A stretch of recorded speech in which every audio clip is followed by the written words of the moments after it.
Hello friends, ओम श्री गणेशाय नमः। जय श्री कृष्ण। आप सभी का स्वागत है आपके अपने यूट्यूब चैनल पर। फ्रेंड्स, आज हम आपको इस वीडियो में बताने जा रहे हैं कार्तिक मास की कृष्ण पक्ष की रमा एकादशी की पौराणिक व्रत कथा, पूजा विधि, शुभ मुहूर्त, महत्व और रमा एकादशी के दिन किए जाने वाले उपायों के बारे में। फ्रेंड्स, वीडियो शुरू करने से पहले आपसे रिक्वेस्ट है, अगर आप हमारे चैनल पर नए हैं और आपने अभी तक चैनल को सब्सक्राइब नहीं किया है तो प्लीज़ सब्सक्राइब कीजिएगा चैनल को, साथ ही प्रेस कीजिएगा बेल आइकन को, जिससे नए वीडियो से रिलेटेड नोटिफिकेशन आपको तुरंत प्राप्त हो सके।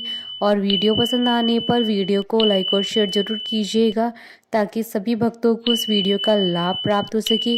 और कमेंट बॉक्स में जय श्री कृष्ण जरूर लिखिएगा। हिंदू पंचांग के अनुसार प्रत्येक माह की 11वीं तिथि को एकादशी कहा जाता है। एकादशी को भगवान विष्णु को समर्पित तिथि माना जाता है। एक महीने में 2 पक्ष होने के कारण 2 एकादशी होती है, एक शुक्ल पक्ष में तथा दूसरी कृष्ण पक्ष में। इस प्रकार वर्ष में कम से कम 24 एकादशी होती है, परंतु अधिक मास होने की स्थिति में एकादशी की संख्या 26 होती है। एकादशी का व्रत करने वाले भक्त एकादशी के उपवास के नियमों का कड़ाई से पालन करते हैं तथा अगले दिन सूर्योदय के बाद ही उपवास का समापन करते हैं। एकादशी व्रत के दौरान सभी प्रकार के अनाज का सेवन वर्जित होता है। जो लोग किसी कारणवश एकादशी का व्रत नहीं रखते हैं, उन्हें एकादशी के दिन भोजन में चावल का प्रयोग नहीं करना चाहिए तथा झूठ व परनिंदा से बचना चाहिए।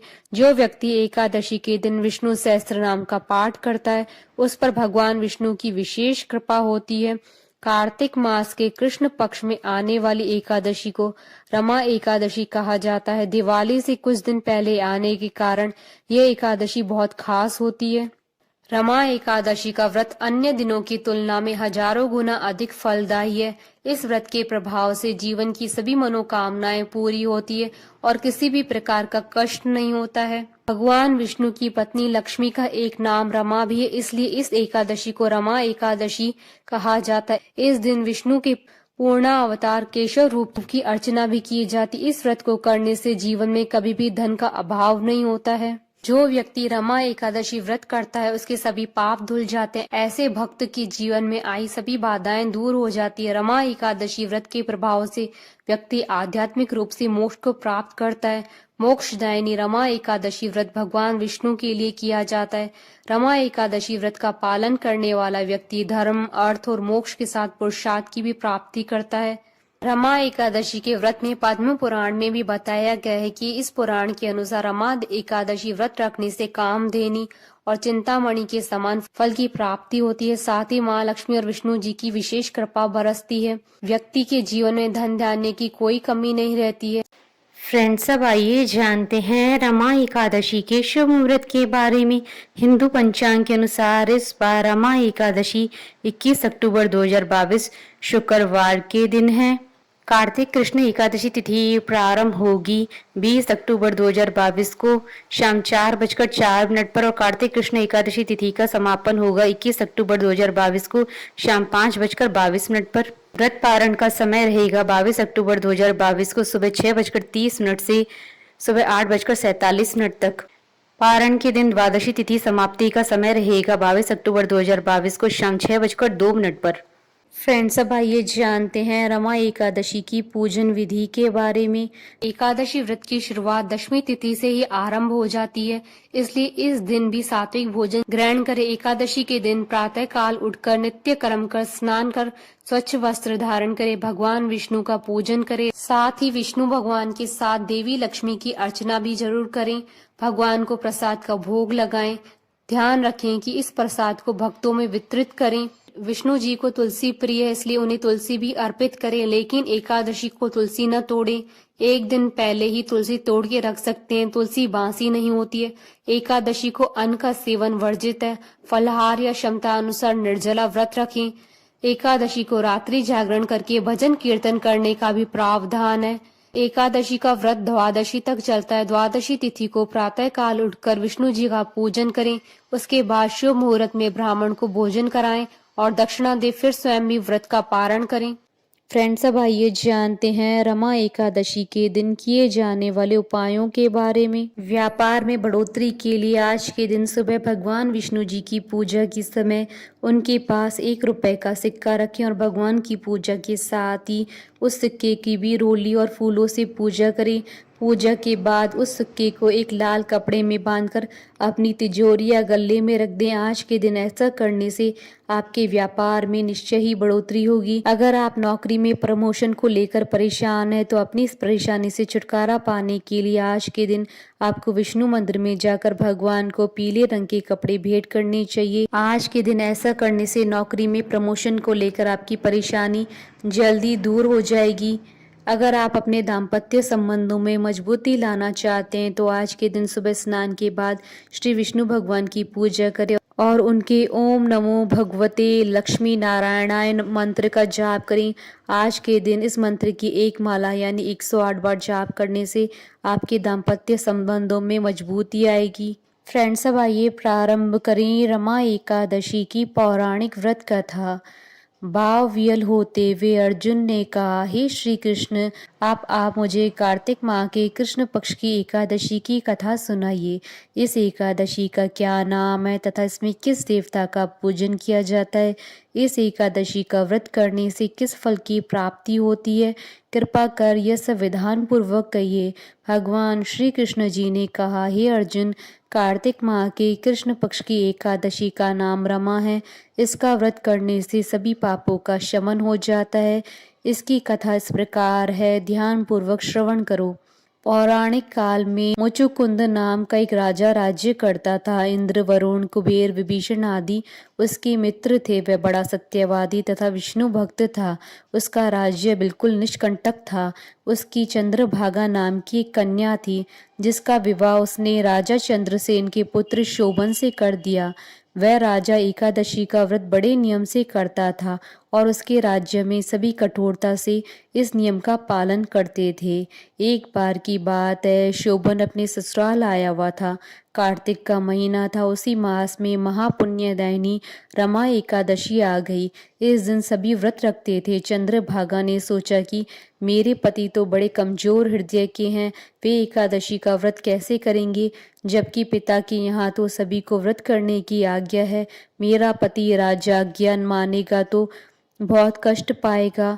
चंद्रभागा को जिस बात का डर था वही हुआ। राजा ने आदेश जारी कर दिया कि इस समय उनका दामाद राज्य में पधारा हुआ था। सारी प्रजा विधान पूर्वक एकादशी का व्रत करे। जब दशमी आई तब राज्य में ढिंडोरा पिटा। उसे सुनकर शोभन अपनी पत्नी के पास आ गया और बोला, हे प्रिय, तुम मुझे कुछ उपाय बतलाओ, क्योंकि मैं उपवास नहीं कर सकता। यदि मैं उपवास करूंगा तो अवश्य ही मर जाऊंगा। पति की बात सुन चंद्रभागा ने कहा, हे स्वामी, मेरे पिता के राज्य में एकादशी के दिन कोई भी भोजन नहीं कर सकता।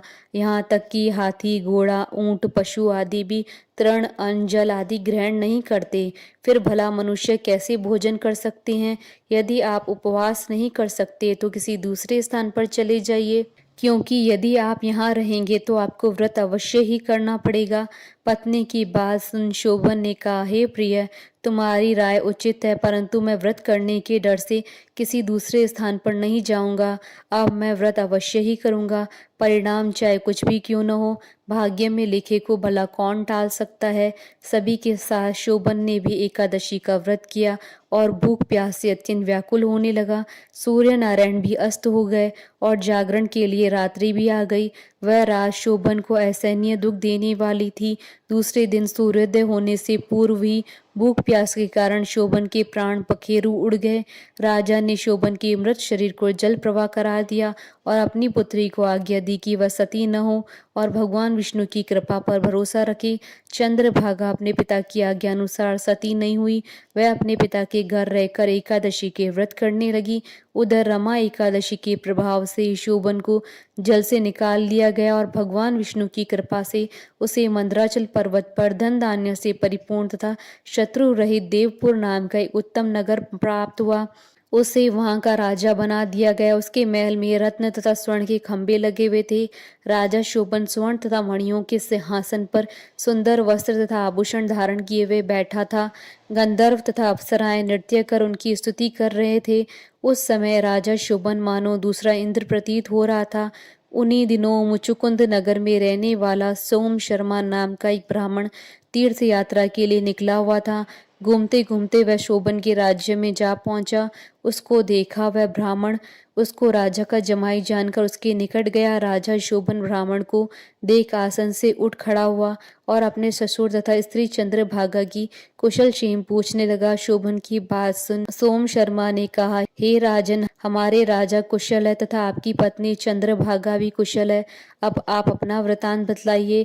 आपने तो रमा एकादशी के दिन अन्न जल ग्रहण न करने के कारण प्राण त्याग दिए थे। मुझे बड़ा विस्मय हो रहा है कि ऐसा विचित्र और सुंदर नगर, जिसको न तो मैंने कभी सुना और न ही कभी देखा, आपको किस प्रकार प्राप्त हुआ। इस पर शोभन ने कहा, हे देव, यह सब कार्तिक माह के कृष्ण पक्ष की रमा एकादशी के व्रत का फल है। इसी से मुझे यह अनुपम नगर प्राप्त हुआ है, किंतु यह अस्थिर है। शोभन की बात सुन ब्राह्मण बोला, हे राजन, यह अस्थिर क्यों है और स्थिर किस प्रकार हो सकता है, सो आप मुझे समझाइए। यदि इसे स्थिर करने के लिए मैं कुछ कर सका तो वह उपाय मैं अवश्य ही करूंगा। राजा शोभन ने कहा, हे ब्राह्मण देव, मैंने वह व्रत विवश होकर तथा श्रद्धा रहित किया था। उसके प्रभाव से मुझे यह अस्थिर नगर प्राप्त हुआ है। परंतु यदि तुम इस वृतांत को राजा मुचुकुंद की पुत्री चंद्रभागा से कहोगे तो वह इसको स्थिर बना सकती है। राजा शोभन की बात सुन ब्राह्मण अपने नगर को लौट आया और उसने चंद्रभागा से सारा वृतांत कह सुनाया।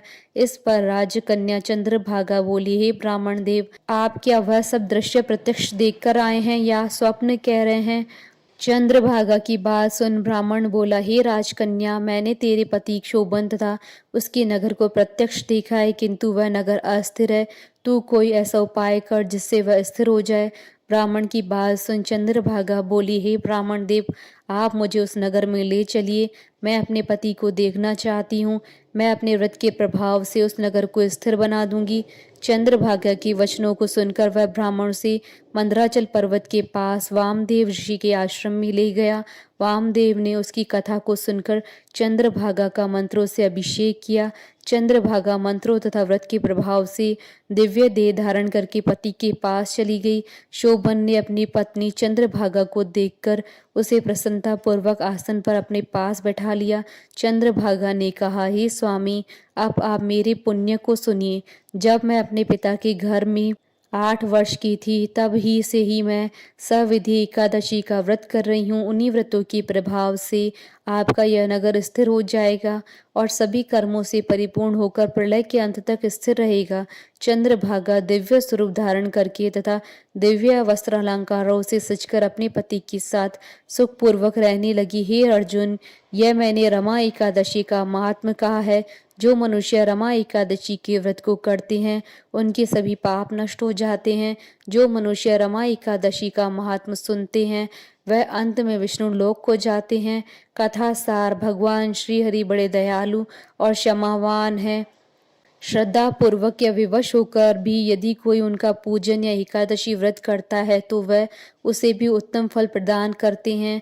परंतु मनुष्य को चाहिए कि वह भगवान का पूजन पूरी श्रद्धा से करे। शोभन अपनी पत्नी द्वारा श्रद्धा पूर्वक किए गए एकादशी व्रतों के कारण अपने राज्य को स्थिर कर सका। ऐसी सुकर्मा पत्नी भगवान श्री हरि की कृपा से ही प्राप्त हो सकती है। बोलिए भगवान विष्णु जी की जय, माता महालक्ष्मी जी की जय। हमारे साथ इस वीडियो में अंत तक बने रहने के लिए आपका धन्यवाद। ओम श्री गणेशाय नमः। जय श्री कृष्णा।